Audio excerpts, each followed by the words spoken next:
आथिखालाव हानजानि मावथिफोरजों बा बिपिएफ प्राइमारिनि बानजायनाय सायख'जानायफोरखौ बाहागो लाबाय माबायदि अनुभव मोनखो रायजोफोरनिफ्राय बा बिपुल सहारि मोनदों बयनिबो सापर्ट मोनदों माने साननायनिख्रुइ बांसिन सापर्ट मोनदों आरो आं रायजोखौ रोजा रोजा साबायखर बावो फैगौ सायख'थिनि थाखाय बेरेखा हानजा अदेबानि फिल्डनिफ्राय एक्जिस्टिं एमएलए लरेन्स इसलारि दङ बिथांखौ नोंथाङा माबायदि जागोन जुजिनाया माने बेबायदि जानाय नङा बिथाङा आंनि कम्पेयार टु मी माने बहुत उइक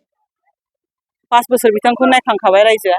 आरो एबारावहाय माने आंथ' सानो बिपिपिएलनि बहुत मानसि आंजों जगाजग खालायगासिनो दं जयनिं खालायगोन आरो गामि गामियानो जयनिं खालायगोन दा बाहाय मेन मुद्दाया जाहैदों डेभेलपमेन्ट जौगाथिनि बाहाय खुनु पार्टिनि खोथा गैया रायजो राजायाथ' बयबो एखेयानो बिपिएफ बिपिपिएल जेबो खोथा गैया बाहाय ओंखायनो बयबो ओंखारना फैनांगौ इभेन लरेन्स बसुमतारी मा होनो बसुमतारीमोन नामा इसलारियाबो आंनि मथेबा सापर्टसो खालामनांगौ आंखौ बर' हिसाबै आइजो हिसाबै एमएलए महरै देरहालाङोब्ला नोंथाङा नोंथांनि बियाबाव गिबियै माखौ प्रायरिटि होनानै गिबियै मावदों आङो